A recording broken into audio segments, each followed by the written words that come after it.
Hi, I'm Steve King, a partner with MK CPAs. We're continuing our video series dealing with the coronavirus and its impact on businesses. This video is about PPP Loan Forgiveness Applications. In my last video, I mentioned it wasn't quite time for most people to submit loan forgiveness forms. Several weeks have now passed and people are beginning to ask. So let's discuss it. There are still a few questions out there, and I'm still recommending that most of my clients wait because this process may become even easier. However, we have enough information available to begin applying for loan forgiveness in certain situations. There are 3 forms available, and I'll explain which one you should probably use. I'll list them in order of simplicity from simple to more difficult. There's Form 3508S, Form 3508EZ, and Form 3508 Long Form.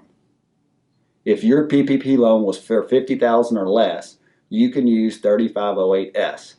This is a simple one-page form. All you have to do is certify how you use the funds. There are no calculations. It's basically check a few boxes and sign at the bottom. If your PPP loan was for more than $50,000, you may be able to use Form 3508EZ. There are 3 additional tests, but you only have to pass one of them. 1, you are self-employed with no employees, or you're an independent contractor.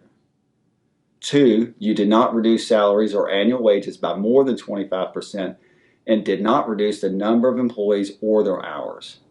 And 3, you didn't reduce anyone's pay by 25% and couldn't return to normal operating levels due to compliance with government restrictions.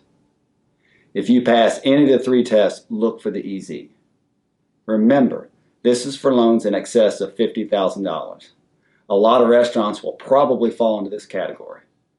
This form is going to take more time and there are calculations, but it's still relatively easy. Now, for those whose loans in excess of $50,000 but were not able to use the EZ, you're going to have to use Form 3508 Long Form.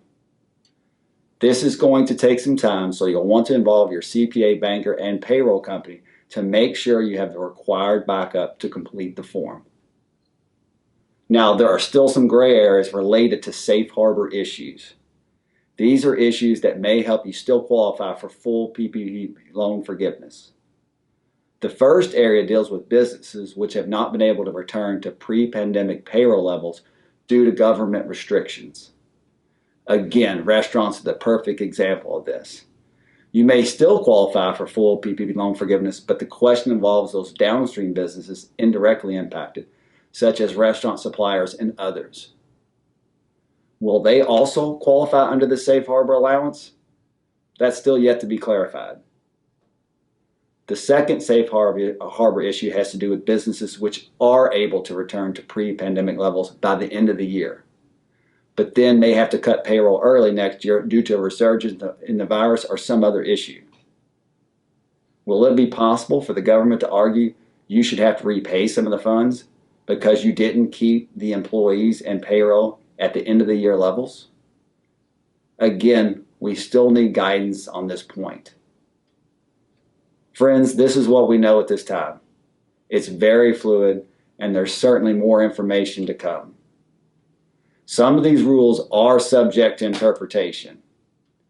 Reach out to your banker and your CPA. I'm Steve King with MK CPAs in Louisville.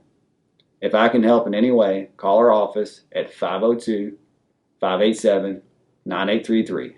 And remember, hang in there and we'll get through this together.